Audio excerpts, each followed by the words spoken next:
Warning, this video is not safe for work. These stories are graphic and generally pretty nasty. What grossed you out so much in a relationship that you just left? I had gotten to the point in the relationship where he didn't mind me in the bathroom while he used it. He took a shit and wiped once. Didn't even look at the toilet paper and started pulling his pants up. I immediately asked what the fuck he was doing and how the fuck he thought one little wipe was going to do a damn thing. And he was like, I've never needed more than one. Look. Then wiped again, probably expecting nothing to be there. There was a lot there. I don't know. I guess the idea of him just carrying on with his day with shit regularly caked up in his... Jesus. I don't know. I guess the idea of him just carrying on with his day with shit regularly caked up in his ass painted him in a different light for me. Wasn't ever able to reignite the attraction. Probably should have been the person-sized pile of garbage in his room that made me reconsider, but I had further limits than most, I suppose. Well, that was absolutely disgusting. I'm gonna go ahead and recommend everyone just get a bidet. It really is astounding the number of people who don't wipe properly. I dread to think how itchy his butt would have been, which he then scratched and likely got shit all over his pants and under his fingernails too. I would not be able to handle that either. Edit. It seems some misunderstood about the scratching. Shit particles travel through clothing very easily and can build up under the fingernails over time if not washed properly. I did not mean that the guy scratched his bare butthole with his nails. Edit 2. Yes, I do wash my butt after wiping. Cannot stand having a dirty butt.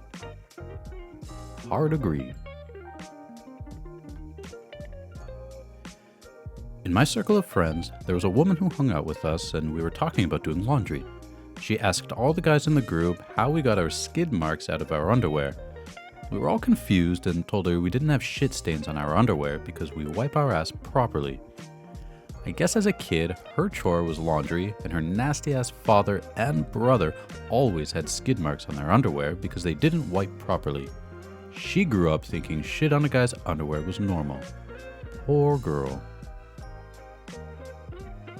I would also like to comment and say that this girl probably also had skid marks on her underwear.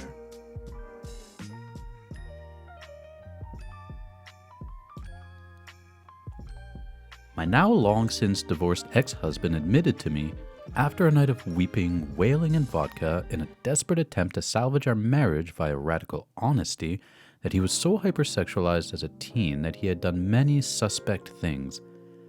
Many red flags were flown. He'd been a peeping Tom. He'd considered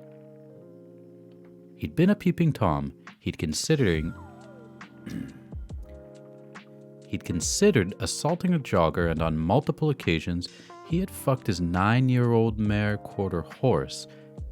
He took my catastrophic shocked silence as a chance to explain that he needed a step stool to get enough height for insertion. Suddenly, the dancer from the all-nude bar he'd been screwing was unimportant. She wasn't that bad. Shit, I realized very quickly that I needed to have a friendly discussion with her for her safety, and I did in fact forget all about my heartbreak. The radical honesty was, in that sense, a success. Edit. When I left this here last night, I had a vague thought that this was perhaps not the best story to share, as I'd readily agreed to never speak of this to anyone in order to escape the house and the conversation. The statute of limitations on never telling anyone expired some time ago, as we have no contact. Obviously, yeah? As I put my head on the pillow, I heard my notifications going like mad, and it seems that when I break an agreement, I break that vow with a vengeance. Thank you, kind Redditors, who have so generously awarded this sordid tale. I am honored by your largesse. I'm not gonna lie, I have no idea what to say about this one. The idea that admitting to your wife that you fucked a horse in order to save your marriage is somewhat ridiculous. Public service announcement. If you fuck a horse, keep it to yourself. I went away with my ex and saw his toothbrush for the first time. It had black mold growing on it, and the bristles were so flat the toothbrush had a middle parting. I had a conversation with him about hygiene and told him to get a new toothbrush, but when I stayed at his house 2 weeks later, the cursed toothbrush was still there. So I ended it. Edit. It wasn't charcoal toothpaste. She was so rude to my friends. We went out to dinner with them and she constantly made fun of one's height, something he's clearly been insecure about. I told her to chill and then she said my hairline is far back but no one notices because I'm tall. I broke up with her the next morning. I felt so bad for my friends, but they're still in my life, thankfully. I had something like this happen. I had dated this girl for like 3 months and she was always so sweet. We go out to the bar one night and she has a little too much to drink and starts being an absolute ass to people. I know the owners and a lot of the locals, so I am mortified. I apologize and take her home, but she doesn't want to go home. On the drive, she says she wants to come to my house and informs me if she can't, she will call the police and say I'm kidnapping her. I was dumbfounded. I told her I would do her one better and drive her to the police station right now. She slapped me. Sitting in her little car I was trying to drive to get her home safely, she slapped me. So I pulled over and grabbed her phone and called her dad and told him to come get her and I would drop her keys off the next day. She apologized many times, but I just couldn't get over the insane switch that flipped that night and was never attracted to her again. If you know anybody like this or you yourself are like this, where after drinking you just become a totally different person and a very negative person, then I'm going to go ahead and recommend that you talk with that person or yourself about your relationship with alcohol. Her breath was so bad I couldn't make out with her. All I could think of was, "Don't vomit, don't vomit." Edit. First date led to makeout session, but alcohol was involved and either masked the smell or my horniness plus liquid courage just made me not give it a second thought. Second date, we ate some super spicy curries and that either dulled my senses enough or, again, my horniness and lots of kissing breaks got me through it and we made it to the third base. My horniness prevailed. Third date. Both of us just went right to my place for sex and her breath just really was unbearable. She went down on me and I couldn't perform because I was so devastated from her breath that I was just trying not to vomit. She wouldn't let me go down on her, which, looking back on things, probably was a good thing. Too long, didn't read. Her bad breath made me nauseous and impotent. My horniness could not overcome it, and that was the last time we hung out. This one I went through. I later came to find out after I broke it off that she hadn't been to the dentist in years. She was too afraid. And when she finally mustered the courage to go, she had 3 rotting teeth that had to be pulled. She would speak, and sometimes it smelled like someone had farted in her mouth. Ugh. I remember in high school, something similar happened with this girl I made out with. She had braces, and she had recently eaten bread or something like that. As we were making out, I noticed that she had a lot of saliva. It wasn't normal. It was too much.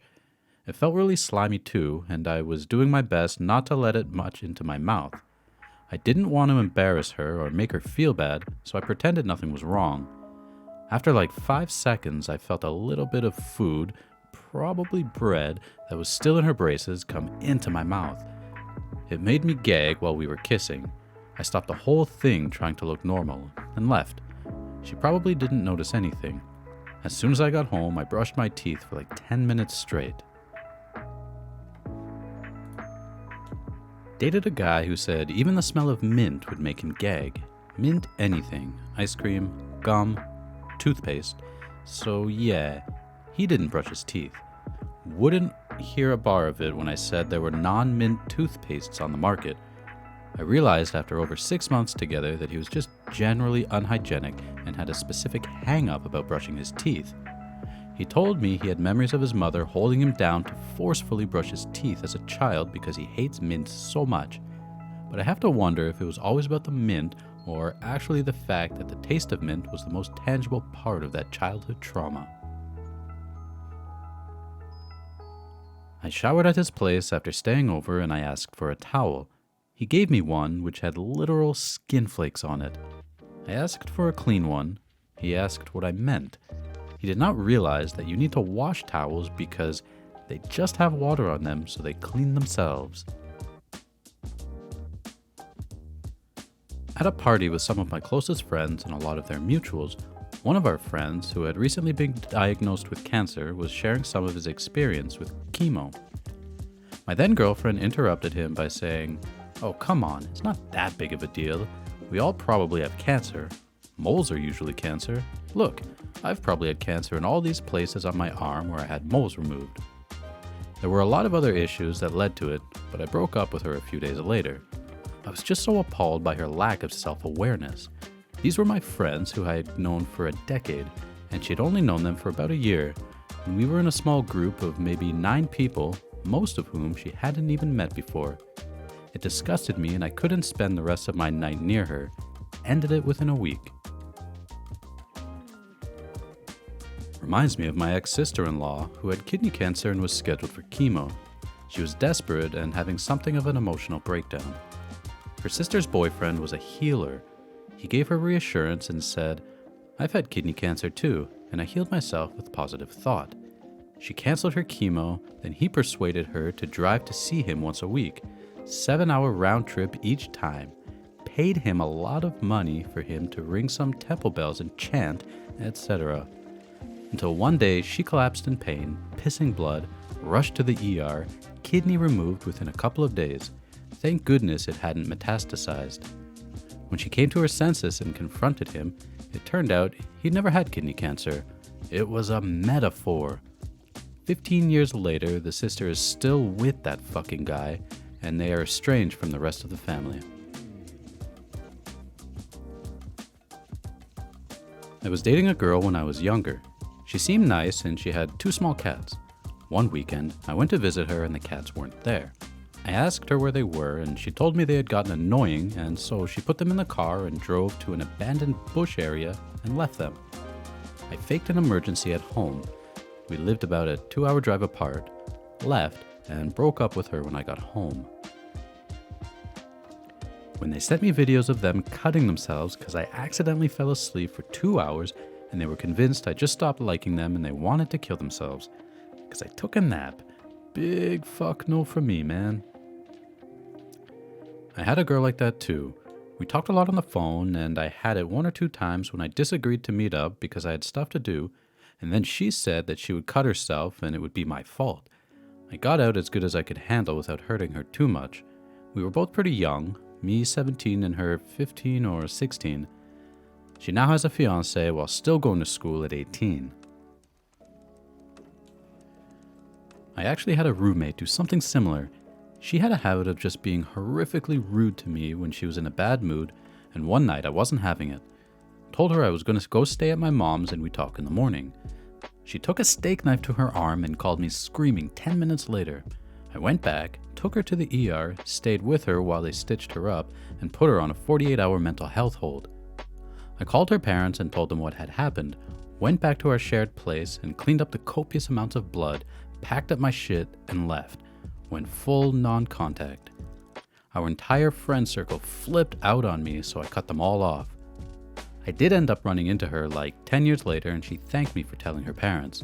She'd gotten help and medication. She was married and doing really well. She apologized profusely for what she did. The swastika I found under her left tit. Damn. Crying if I didn't have sex with him, needing to be touching me constantly, and eventually threatening to kill himself when I tried to break up with him. The guy texted and called for about 5 years afterwards. We dated for like 2 months. Ugh, I had one of those. Blind date. We went out 3 times, maybe 4. She stalked me for 11 years. Drove hundreds of miles every weekend or 2 just to lurk in the parking lot of my college dorm. Drove past my house, always found me when I moved, kept coming around after I was married, kept coming around after she got married. She sent letters saying she'll leave her husband in a heartbeat if I asked her to. The amount of time she invested into driving must have been crazy because we never lived close. It was always at least 45 to 60 minutes one way for her and a little over 300 when I was in college. For as many times as I'd see her drive by or park down the block, I'm more freaked out with how many dozens or hundreds of times I didn't see her. There was a point for almost a year when I didn't see her, and then I discovered that she'd gotten a new car. How many times did I not notice her that year? Once a month? Once a day? She finally stopped when her husband had a heart attack. I think she finally realized how much she loved him and left me alone. Mostly. I still get texts asking how I'm doing though. I work with the public, so my phone number is on billboards and flyers. I never respond. So, if we count the current texts after she stopped physically stalking me, I've had a stalker for 28 years. And since everyone asks why I don't just block her, it's because I sincerely believe she would warn me if she was going to do something. I don't know why, but if she ever went off the deep end, like if her husband died or something, I have a feeling she'd tell me she was coming to kill my family to have me all to herself or something. It's essentially been over for almost 2 decades, and I'm still fucking paranoid and playing her game. It's not fun.